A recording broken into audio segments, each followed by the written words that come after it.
It was a fairly normal night for me.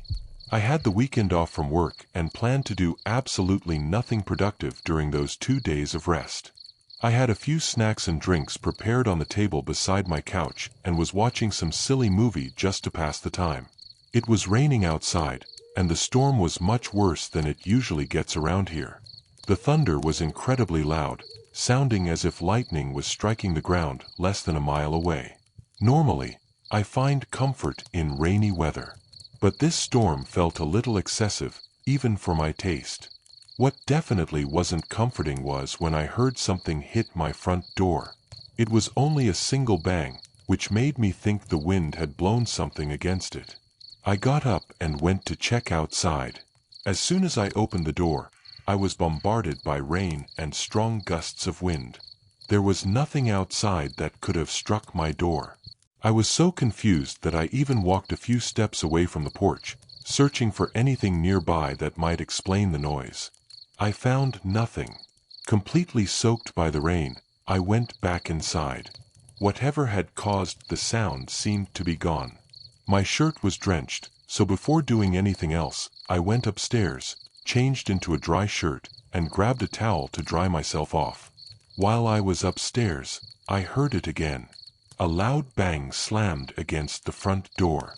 I muttered something to myself because I was genuinely starting to get scared. I waited for another sound while trying to calm down. Then I slowly moved toward the stairs and looked over the railing at the front entrance. My eyes widened. The front door was standing open. Rainwater was splashing inside. I ran downstairs and shut the door as best as I could. The doorknob was badly damaged. I still had no idea what had happened. Honestly, I thought maybe a tornado had touched down nearby or something equally bizarre. Of course, I soon realized it was much worse than that. The puddle forming near the entrance was covered in muddy footprints. They stretched away from the door and continued down the hallway. I left the damaged door barely resting in its frame and started following the trail of mud and water. I don't know why. For some reason, I felt trapped inside the house with whoever had entered it. Now I know I should have run away immediately. But at that moment, I think fear and adrenaline made me act irrationally. When I turned the corner leading into the living room, I saw a pair of old, soaked boots lying on the floor. The footprints ended there. I looked up. The lights in that area were turned off. There was only a small couch and an armchair. I knew he or she had to be hiding behind one of those pieces of furniture. It was only then, while staring into that pitch-black room, standing just a few feet away from an unknown person, that I realized I needed to get out. Fast. I quickly grabbed my phone from the living room couch and ran outside. I sheltered beneath a tree while calling 911. It took several minutes, but eventually they arrived. 4 police officers entered my house.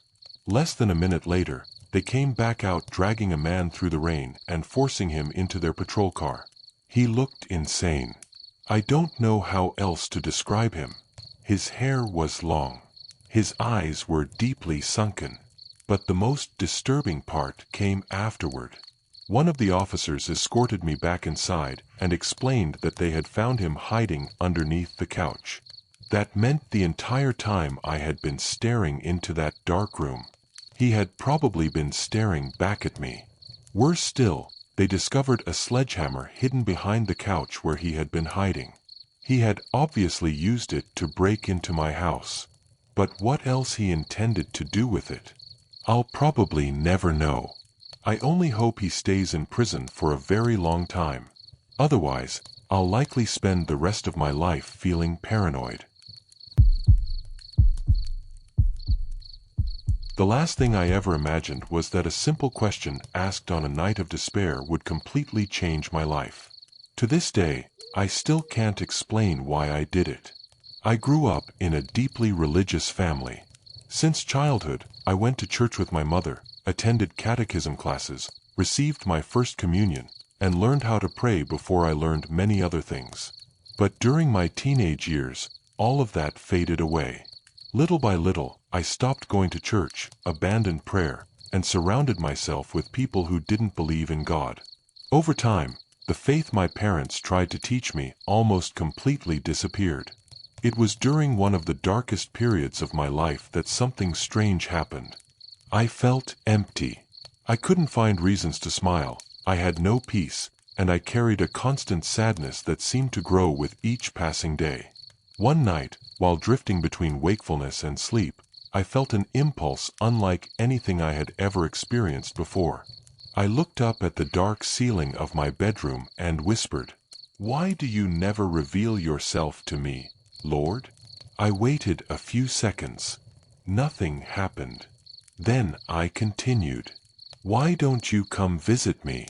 Why do you let me suffer like this?" Shortly afterward, I fell asleep. That same night, I had a dream. Or perhaps it was something else. I was surrounded by absolute darkness when I slowly saw the outline of a man appear. He had long hair. His eyes were half closed. His nose was delicate. His mouth was small. He didn't say a single word. He simply remained there, motionless, while a gentle light seemed to radiate from his face. I watched the figure for a few moments until it slowly began to fade away. Then I woke up. For some reason, I felt the need to return to church. I started going to confession regularly. I received communion whenever I could. I grew closer to my family again and believed that I had finally found the peace I had lost. But only a few weeks later, I realized that something was terribly wrong. It began with small pinches on my legs and feet during the night. At first, I thought I was imagining things. Then my bed started moving. And that was only the beginning. Nights stopped being moments of rest. They became moments of waiting. I was afraid to turn off the lights. Afraid to close my eyes. Afraid to find out what would happen next. I began waking up feeling a presence beside me. Sometimes my arms and legs simply refused to move. I tried to struggle. I tried to scream. But my body remained completely still. It felt as though someone was lying on top of me, preventing any reaction. Months passed. My anxiety worsened. I started trembling for no apparent reason. Dark thoughts began appearing in my mind. Thoughts that had never belonged to me. At the same time, something strange was happening in my love life. I met a few men. I was interested in them. But for reasons I couldn't understand, every one of them eventually drifted away. I even started a relationship. However, whenever he tried to become physically close to me, a sensation similar to an electric shock would run through my entire body. It was so intense that I immediately pulled away. I thought it was just a coincidence, until the exact same thing happened with someone else. That was when I decided to leave my bedroom. I started sleeping on the living room couch. I thought changing environments might solve the problem. During the first few days, I had pleasant dreams. Then, one night, I woke up sensing a very sweet fragrance. It smelled like incense, but it was different, softer, more pleasant. The scent was so strong that it completely awakened my senses. I got up and searched for the source of the aroma. I looked throughout the entire house. I found nothing. The next morning, I told my mother about it. She simply laughed. "You're getting too carried away." But the following night, she woke up frightened. She had smelled the same fragrance. And at that moment, I realized something that left me speechless. It wasn't just in my head. And unfortunately, it didn't take long for the presence to return. Stronger, closer, as if it had been patiently waiting for the right moment to reveal itself. It didn't take long for things to get worse again. Even sleeping in the living room, I kept waking up in the middle of the night completely paralyzed. Only this time, it was different. I could clearly hear the couch springs compressing, as if someone had just sat down beside me. But no one was there. On other nights, I felt something even more disturbing. A hand. It seemed to rest gently on the right side of my waist. Sometimes it remained still. Other times, it would slowly squeeze, as if trying to make sure I was really there. The worst part was realizing that whatever this was, it wasn't confined to that house. Sometime later, we traveled to the beach for a few days. I thought I would finally find some peace. I was wrong. The sensations continued. The pinches returned. So did the paralysis. And one night, I woke up staring at the hotel room window. Outside, motionless in the darkness, stood several human figures. They looked like people hanging from nooses. They didn't move. They didn't speak. They were simply there, watching. I immediately shut my eyes. When I finally gathered the courage to look again, they were gone. Not long afterward, my sister had to be hospitalized because of a neurological condition. Since work was quieter during that period, I visited her almost every day. It was at the hospital that I met a young doctor. We quickly became friends. He was kind, attentive, and for the first time in a long while, I felt comfortable in someone's company. That friendship eventually turned into a relationship. I thought perhaps my life was finally beginning to change. But 2 days before my sister was discharged, a woman in her 60s was admitted to the same room. She suffered from epileptic seizures. One morning, just after my boyfriend had left, she beckoned me over with a slow gesture. She stared directly at me for several seconds. Then she said something that made my blood run cold. She knew exactly what was happening inside my house, and she claimed it did not have a human origin. At first, I assumed the woman was delirious, but the more she spoke, the harder it became to dismiss her words. She said evil things were happening in my home. She insisted that my sister's hospitalization was not merely the result of an illness. According to her, something much darker was surrounding our family. Then she made a prediction. She said that if I didn't seek help, my future would be worse than everything I had experienced so far. She added one more thing. Within a week, my relationship would end. Finally, she took my hand and whispered, "Asterisk, you need someone to set you free from this. Draw closer to God. Only in Him will you find peace." Asterisk. I never saw that woman again. I tried to convince myself that everything she had said was absurd. But deep down, part of me believed her. And exactly 7 days later, my relationship ended. Without explanation. Without any apparent reason. As if something had simply decided to remove him from my life. After that, the manifestations became unbearable. The hand I felt beside my waist began squeezing harder. Sometimes it felt as though someone was leaning their entire body weight onto my back. That was when I realized something terrifying. Perhaps the electric shock that pushed men away from me wasn't caused by me. Perhaps it was caused by whatever this thing was. By a presence that refused to share me with anyone else. One night, I woke up to use the bathroom. While I was there, I heard a moan. It was a man's voice. Soft, painful, distant. I couldn't tell whether it was coming from the street, the backyard, or from somewhere inside the house itself. The following night, I felt that same presence enter my bedroom with me. I decided to lie down, leaving half of the bed empty, and I began praying out loud. But my suffering was far from over, because only a few days later, I started feeling something moving inside my own body. Something that seemed to respond whenever I touched my stomach. And that was when I realized I needed to seek help immediately. By that point, I could no longer tell the difference between fear, exhaustion, and despair. The nights had become a continuous torment. In addition to the constant presence around me, I began feeling something strange inside my abdomen. It was a slow, rippling movement, as if something were shifting beneath my skin. I would place my hands over my stomach, and could clearly feel it. The more I tried to ignore it, the stronger it became. One night, overcome with panic, I grabbed a small image of the Sacred Heart of Jesus and placed it over my abdomen. The instant I did, the hand holding the image began to tremble violently. At that moment, I remembered the words of the woman from the hospital. She had told me that I needed to seek help, and at last, I decided to do it.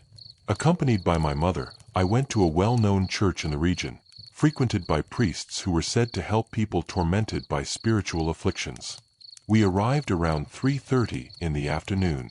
As I entered, I saw several religious men gathered together praying the rosary. A younger man noticed my presence and approached me. I explained that I needed to speak with someone. He listened carefully and replied kindly, "I am still a novice, but that priest will be able to help you." I waited until the prayers were over. Then I approached the priest he had pointed out and asked if I could speak with him privately. Without asking any questions, he led us into a small room occasionally used as a confessional. The moment I sat down, I felt an overwhelming pressure in my chest. The kind of feeling that comes just before a person breaks down in tears. I took a deep breath, and I began telling him everything. I spoke about the dream of the man surrounded by light, the pinches, the paralysis, the failed relationships, the electric shocks, the invisible hands, the mournful voices, and the strange sensation of something moving inside me. When I finished, he remained silent for a few seconds. Then he stood up, opened a cabinet, took out a Bible, a small bottle of holy water, looked directly into my eyes, and asked a simple question, a question that would change everything. Do you renounce Satan? At that very moment, something awakened inside me, and it did not seem willing to leave. I wanted to answer immediately. I wanted to say yes. I wanted to declare that I renounced all evil, but I couldn't. It was as if my mouth no longer obeyed me. A wave of anger surged through me, an intense irritation, irrational, uncontrollable. My heart began to race. My entire body tensed up, and when I finally managed to speak, I heard my own voice scream, "No, asterisk." I was horrified. That answer did not reflect what I believed, but it was as if another will was using my words. The priest repeated the question, "Do you renounce Satan?" The sensation grew worse. I suddenly stood up, tried to push him away, told him I wanted to leave, that he should leave me alone. The priest grabbed my wrist firmly. Without showing fear, without raising his voice, he continued praying, and continued asking. The more he insisted, the more aggressive I became. It felt like watching someone else act through my body. I could hear everything. I understood everything. But I couldn't stop any of it. Then he opened the small bottle, and began sprinkling holy water over my head. That was the moment I completely lost control. An electric current shot through my entire body. My vision blurred. Breathing became extremely difficult. I felt a bitter taste filling my mouth. Sweat poured down my skin. My spine stiffened, and I started slamming my head against a cabinet behind me. I screamed. I cried. I begged him to stop. I was certain I was going to die there, but the priest never interrupted his prayers. He kept praying, with the same calmness, with the same determination, and little by little, something began to change. My voice grew weaker, my breathing slowed, and I had the feeling that I was finally returning to my own body. But that night still held something far worse. Something that would make me realize that all of this was only beginning. When the prayers finally ended, I was completely exhausted. It felt as though I had spent hours running without stopping. My entire body ached. I could barely lift my head. Even so, a strange sense of relief began to emerge. For the first time in many months, I experienced a few moments of peace. The priest remained calm the entire time. He showed no surprise. He never raised his voice. At no point did he seem frightened. When everything was over, he handed me a small image of the Virgin Mary. "Carry this with you at all times." I nodded silently. I returned home with my mother, unable to say a single word. I felt ashamed of what had happened. Ashamed that I had screamed. Ashamed that I had tried to attack someone who only wanted to help me. But there was one certainty I could not push out of my mind. The person who answered "no" during the prayers did not feel like me. That night, I went to bed believing everything had finally come to an end. I was convinced that after that experience, the nightmares would disappear. I imagined waking up the next morning free from any suffering. But I was completely wrong. As soon as I turned off the lights, an unbearable headache began. It was unlike any pain I had ever felt before. At the same time, a sensation similar to hundreds of tiny ants crawling over my body spread from head to toe. The cold intensified. The pressure in my chest returned. And little by little, I had the impression that something was climbing onto the bed. Something heavy. Something that lay down on top of me. I tried to open my eyes. I couldn't. I tried to move my arms. Nothing happened. I wanted to call for help, but no sound came out. The only thing I remember from that night is the feeling of being crushed. After that, everything went dark. And I don't remember anything else. When I woke up the next morning, my entire body was sore. And I realized that I needed to return to the church. Before it was too late, I immediately called the church. I wanted to speak with the priest again. I needed to tell him what had happened. But he was about to begin a spiritual retreat and would remain unavailable for several days. He told me he would only be able to see me the following Saturday. Those were the longest days of my life. The nights felt endless. The presences continued. The fear grew stronger. And I felt as if I were carrying something incredibly heavy inside me. When Saturday finally arrived, my parents decided to come with me. I waited about 20 minutes before being called once again into that small confessional room. My hands were trembling. They were damp with sweat. I hadn't even seen the priest yet. And yet, the same feeling of hatred and discomfort began to rise inside me. As soon as he entered, he immediately started praying. The moment the holy water touched my skin, my body twisted on its own. I screamed. I cried. And although I was fully aware of everything happening around me, I had absolutely no control over myself. A short time later, I was taken into another room. There was a second priest waiting there. He was older. His expression was serious. And for some reason, his mere presence terrified me. He approached, placed his hands on my head. And at that very moment, I felt an intense heat, as though I were burning. While he prayed, something inside me reacted violently. Then I heard a voice coming from my own mouth. A harsh voice, filled with anger. A voice that did not sound human. "I do not want to leave this body." The prayers continued. And little by little, that sensation faded away. The priest instructed me to recite a series of prayers every day. I followed his instructions. I prayed daily, without missing a single day. The process was slow. The pain lessened. The visions disappeared. The nightmares became increasingly rare. Until one day, they simply stopped. I never discovered exactly what happened to me. Perhaps it was a spiritual influence. Perhaps it was a psychological phenomenon. Or perhaps it was something we will never fully understand. All I know is that I never felt those hands again. Never heard those mournful voices again. Never had those nightmares again.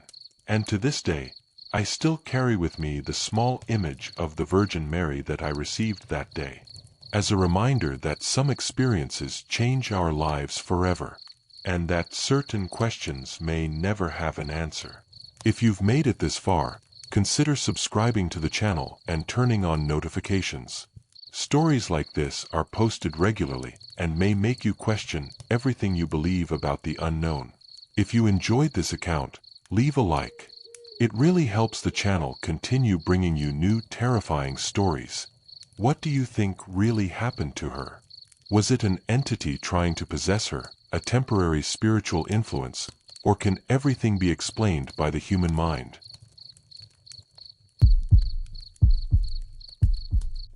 I desperately needed the job. And even then, I only managed to last a single night working as a cemetery guard, a cemetery whose name I still refuse to reveal. What I experienced there was so horrible, so terrifying, that I believe most people in my position would have walked away long before midnight. At least I managed to finish my shift and wait for sunrise. I ended up there by pure chance because I had never been looking for that kind of work. After graduating from college with a degree in graphic design, I quickly realized how difficult it would be to find a stable job. I sent my portfolio to so many companies that I eventually lost count. I applied to the places where I had completed internships, spoke with friends, and accepted small freelance projects, hoping they would keep me afloat while I searched for something permanent. My aunt, whom I lived with and who had been like a mother to me since childhood, never pressured me. She always told me I would have a roof over my head and food on the table. Still, I felt desperate. I wanted to help her. I wanted to prove that all those years studying had been worth it, especially because she had warned me many times about how difficult my field could be. Eventually, I decided that if I couldn't help financially, I would at least stop depending on her money. Having a place to sleep, breakfast, and dinner already felt like more than enough. So I stopped accepting any cash from her. Many days, while searching for work, I couldn't even afford lunch and simply endured the hunger. Soon, I stopped looking only for design jobs. I applied at supermarkets, clothing stores, and fast food restaurants. But as everyone knows, these are difficult times. No matter what I tried, I couldn't find anything. Then one day, I received a call from Mr. Italo, an old friend of my Uncle Jonas, my Aunt Solange's husband, who had mysteriously disappeared 15 years earlier. Mr. Italo had remained close to our family ever since my uncle vanished. My aunt had apparently told him that I was struggling to find work, and he said he might have something for me. A friend of his worked at a cemetery and mentioned that they desperately needed someone to cover the night shift. The 2 daytime guards had been forced to split the overnight schedule because they had no replacement. They needed someone immediately. Mr. Italo thought of me. My aunt had told him that I refused to accept money from her anymore, and this job would at least give me some income while leaving my mornings and afternoons free to continue searching for something related to my degree.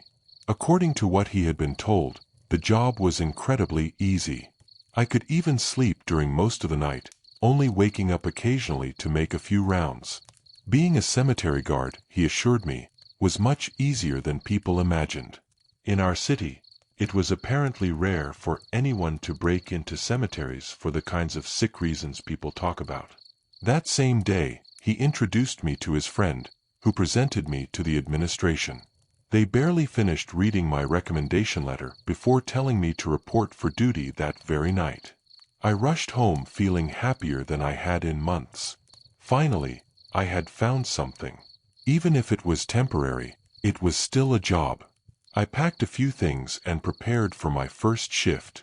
At exactly 7:30 p.m., I arrived at the cemetery with a satisfied smile on my face.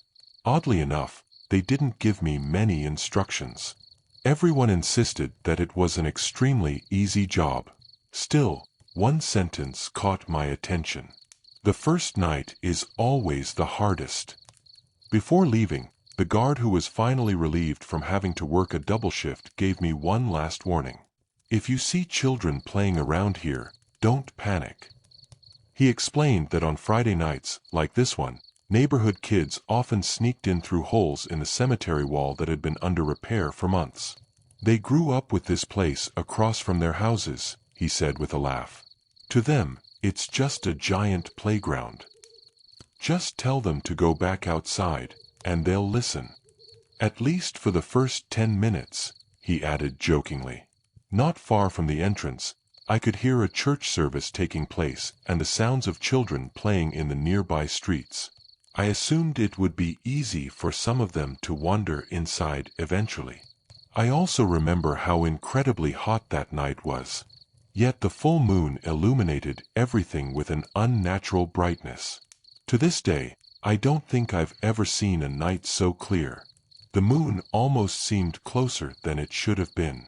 The small room beside the entrance, where I was supposed to spend the night, contained a radio and a surprisingly comfortable chair. I figured passing the shift half asleep while listening to late-night radio programs would be simple enough. Having another human voice in the background felt comforting in a place like that. I'm not proud to admit it, but it wasn't even 11 o'clock when I nearly fell asleep. That's when I heard children's voices very close to me. I looked up and saw several kids running past the entrance, laughing and chasing one another. I shouted that it was too late for them to be there, but I don't think they heard me. So I decided to make my first patrol. I wanted to locate the holes in the wall they had mentioned and make sure no children were still wandering around inside the cemetery. As soon as I stepped among the graves, I saw a little girl. Her sudden appearance startled me. She was incredibly pale. She had blonde hair and wore a light dress that looked pale yellow beneath the moonlight. She moved silently between the tombstones. When she noticed me approaching, she hurried away and hid behind a row of graves. I ran after her. When I saw her again in the distance, I told her she wasn't supposed to be there, especially not alone. She looked directly at me and replied, "I'm not alone." Then, from the darkness beside her, another little girl stepped forward. She looked exactly the same. They were identical twins. They wore the same pale yellow dress. The second girl seemed much shyer, though. She stood slightly hunched over, keeping close to the first girl as if relying on her confidence. I stepped closer to get a better look. There was no doubt about it. They were twins. I told them they couldn't stay there. Without saying another word, they turned and ran back into the darkness. Something about the situation didn't feel right. A knot formed in my stomach. I looked out across the endless rows of graves and realized it would be impossible to find them if they truly wanted to hide. Even with the strange brightness of that moon, the cemetery was simply too large. I decided to keep walking toward the wall and search for the openings I had been told about. After some time, I heard a woman shouting in the distance. "Jennifer! Jennifer!" I think she yelled something else afterward. Maybe, "Where are you, you little devil?" She was too far away for me to hear clearly. All I could see was the beam of a flashlight moving between the graves. Eventually, I realized she was standing beside one of the holes in the wall, partially covered by a tarp. Almost at the same time, another voice echoed from deep within the cemetery. Someone else was calling for the girls. I smiled nervously. Those girls are really in trouble now, I thought. Their parents finally came to get them. I approached the woman with the flashlight. When I was about 15 feet away, I asked if she needed help. She apologized and explained that her daughter often sneaked into the cemetery whenever she had the chance. I told her that someone had already warned me about the local children treating the cemetery like a playground. "Can you help me find her?" she asked. She didn't seem willing to step inside. "Don't worry," I replied. "I'll bring them back to you." She simply nodded and remained silent. I turned around and walked back into the cemetery alone. I didn't need a flashlight. The moonlight was still bright enough to guide me. After about 15 minutes, I finally saw the twins again. They were standing motionless on top of a grave. Behind them towered a massive angel statue. And behind that statue, there was someone else standing there. I still don't know how to explain what I saw. It was too dark to make out any details. Something about that figure simply wouldn't allow my eyes to focus on it. Then one of the girls approached it. I think it was a woman. At least, that's what I told myself at the time. The little girl reached out and took her hand. Together, they disappeared behind a cluster of tombstones. The other twin suddenly bolted in the opposite direction. I chased after her as fast as I could, jumping over graves and trying not to trip. I could barely keep up. All I could see was that pale yellow dress floating through the cemetery under the moonlight. Then, without warning, the moonlight vanished. Darkness swallowed the cemetery. A moment later, the girl crawled through the opening in the wall where I had spoken to the woman earlier. I hurried over to her. "Ma'am, are you okay? Is everything all right?" "Yes, son," she replied softly. "We're leaving now. I'm truly sorry. But what about the other girl?" For a moment, there was only silence. Honestly, I felt as if I were speaking to a ghost. There was no one else there. Gathering my courage, I lifted the tarp. An older woman was kneeling there, embracing the little girl I had just followed. Both of them were crying. I asked if they were all right and if there was anything I could do. They thanked me, apologized once again, and said they would be fine. Then they walked down the street until they disappeared around a corner. They weren't from the neighborhood. At least, not from the street where the local children supposedly played inside the cemetery. So what had I seen? Who was the other little girl? And more importantly, where was she now? She had never come out. She was still somewhere inside that cemetery. Terrified, I returned to the small guardroom and locked myself inside. I kept hearing voices drifting through the graveyard. Or maybe I only imagined them because of my fear. Either way, I never dared look outside again. I didn't make a single patrol for the rest of the night. The next morning, before I could even say anything, they asked if I would be returning for another shift. Of course, I said no. Later, I learned that I was just one of many people. One of many who had only managed to survive a single night guarding that cemetery. I never went back. I never even drove past that cemetery again. But whenever I see two little girls holding hands, I always catch myself counting twice, just to make sure there are really only two of them. I've always believed in ghosts, spirits, beings from other worlds, and things like that.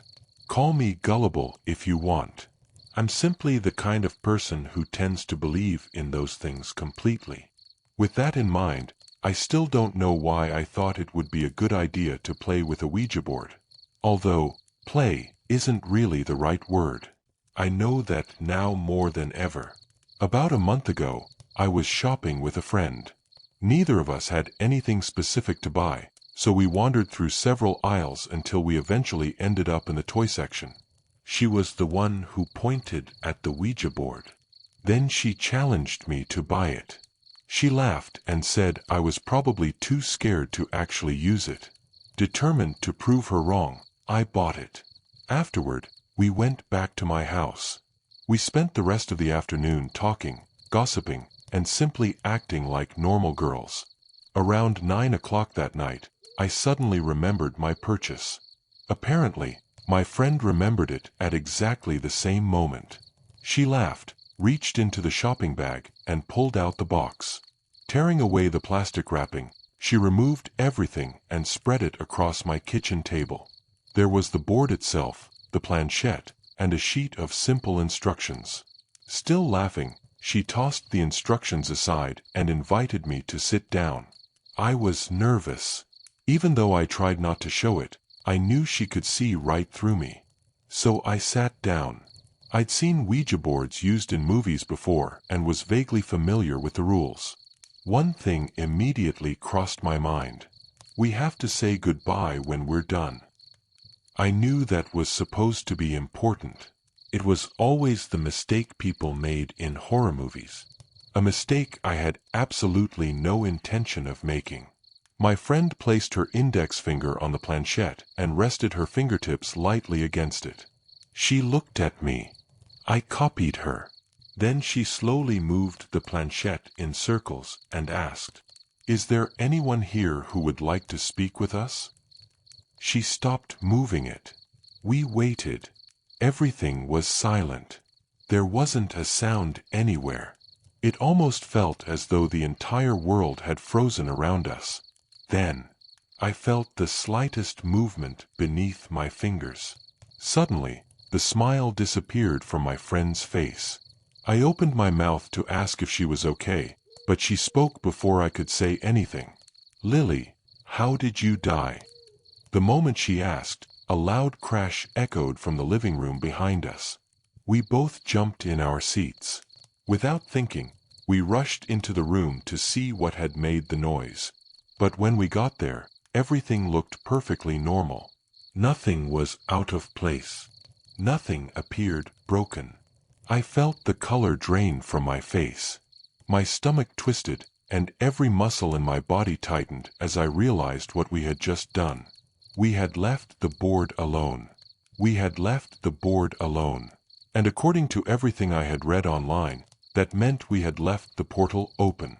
Who knew what could have slipped through during the few seconds we had been away? I sprinted back to the kitchen table. The board was still there, but the planchette was gone. I looked around frantically and found it lying beneath a chair. Dropping to my knees, I grabbed it and repeatedly dragged it across the board toward the word goodbye. My friend didn't know what to say or do.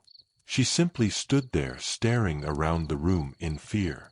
In a burst of anger, I shoved the board back into its box, marched outside, and threw the entire thing into the trash. I never wanted to see it again. Only then did I truly understand what we had been messing with. Talking to a dead person was far beyond anything I had ever imagined experiencing in my life. At first, I blamed myself for buying the board. Then I started blaming my friend for daring me to use it. Now I realize how ridiculous that was. She wasn't responsible for what happened. But after accusing her, we ended up arguing. She left my house furious. And just like that, I was alone. That night, I stayed awake for hours cleaning my kitchen and trying to keep myself busy. I couldn't sleep. By the time I finally calmed down, it was around 2:40 in the morning. Exhausted, I went to bed. Honestly, nothing unusual happened during the next few days. The Ouija board, the spirit named Lily, and the possibility that something evil had entered my home had completely faded from my mind. The only thing that still bothered me was the fight with my friend. I saw my boyfriend a few times. I focused on work. I lived my life normally. But on the fourth day, things started getting strange. Objects began moving on their own. I would leave my laptop on the kitchen table and later find it sitting on my bed. I'd hang my keys where I always did, only to discover them on the kitchen counter. At first, I ignored it. I even joked with my boyfriend that maybe I was just getting old. But by the fourth night, something felt deeply wrong. The best way I can describe it is this. My house felt cold. Not physically cold. Emotionally cold. As if it had somehow lost the feeling of being home. Feeling uneasy and admittedly terrified, I asked my boyfriend to spend the night with me. He agreed. The last thing either of us clearly remembers was looking at the clock. The digital clock beside the bed read 2:37 in the morning. Neither of us heard a sound. Neither of us had a nightmare. It was almost as if our bodies had acted on their own. I slowly turned toward my boyfriend. He was already sitting upright in bed. There was a strange expression on his face. Part confusion, part fear. Since we were both unsettled, we decided to stay awake and watch television to calm ourselves down. About 20 minutes later, we heard scratching coming from Luna's cage in the hallway.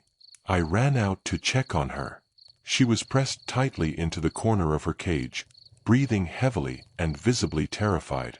Luna normally slept peacefully. She rarely made noise at night. I immediately took her out of the cage and locked her inside my bedroom with us. Something felt wrong in the house. And if she was as frightened as I was, I didn't want her to be alone. The next morning, I woke up and started getting ready for the day. I carried Luna downstairs and let her roam freely around the house as she always did. She seemed perfectly normal again. Playful, energetic, happy. Seeing that calmed me down. But when I went back upstairs to wake my boyfriend, I noticed something above the bedroom doorway. 3 scratches. Short, deep, fresh. I froze. A few seconds later, my boyfriend joined me. The moment he saw them, he quickly pulled me downstairs and changed the subject. But I couldn't stop thinking about those marks. After that, things escalated. And they escalated fast. I found my phone inside the oven. Important work papers appeared beneath the couch cushions. Luna's food bowl somehow ended up under my bed. Then I started hearing things breaking. The crashes were so loud that more than once I was convinced someone had smashed a window and entered my house. Yet every time I checked, everything was exactly where it should have been. Soon after, I began hearing whispers. Whenever I walked through the hallway, faint voices seemed to come from the corner near the stairs. If I stopped and listened carefully, they would become quieter and quieter until they disappeared completely.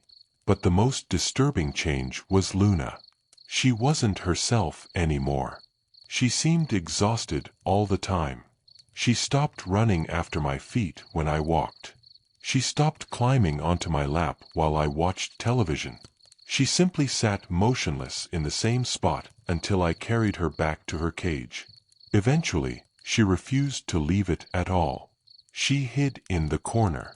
Whenever I reached inside, she tried to bite me. Then she stopped eating. Terrified, I took her to the veterinarian. The doctor couldn't find anything wrong with her. She wasn't sick. Considering Luna's age, the veterinarian guessed she might simply have a cold. She prescribed medication and suggested feeding her favorite treats for a week. I'm crying as I write this, because Luna didn't make it. She died the very next night after we came home from the clinic. I knew for certain Luna wasn't sick. Something was making her weak. Something was slowly killing her.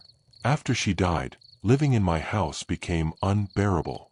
At night, while I lay in bed trying to sleep, I would see it. A tall, dark figure standing silently in the corner of my room. Its outline trembled ever so slightly, almost as if it were vibrating. But it never moved toward me. It had no face, no eyes, no features at all. And yet somehow, I knew it was watching me, studying me. For 2 nights, I lay frozen in bed, unable to speak or move, staring at that thing while it stared back. It was a level of terror I wouldn't wish upon anyone. By the 3rd night, I had convinced myself that I was losing my mind. I knew I couldn't spend another night in that house. Not like that. Not with that thing watching me. I packed a few random belongings into a bag and went to stay at my boyfriend's apartment. I never told him what I had really been experiencing. He assumed I was simply devastated over losing Luna. The truth is, I haven't told anyone. Not until now. I've tried contacting my friend, the one who played with the board that night. She never answered her phone. She never read my messages. I'm worried about her. I'm worried about my house. and I'm worried about whatever is still living inside it. I want my life back. I want to sleep peacefully again. I want to have good dreams. I want my home to feel like home again. I don't know who to ask for help. And I don't want my family or friends thinking I've completely lost my mind. So I'm posting this here, hoping that someone, somewhere, can tell me what I'm supposed to do. Sometimes I wonder if Lily really was a 12-year-old girl. Because if she was, then I still don't know who answered us when my friend asked, "Lily, how did you die?"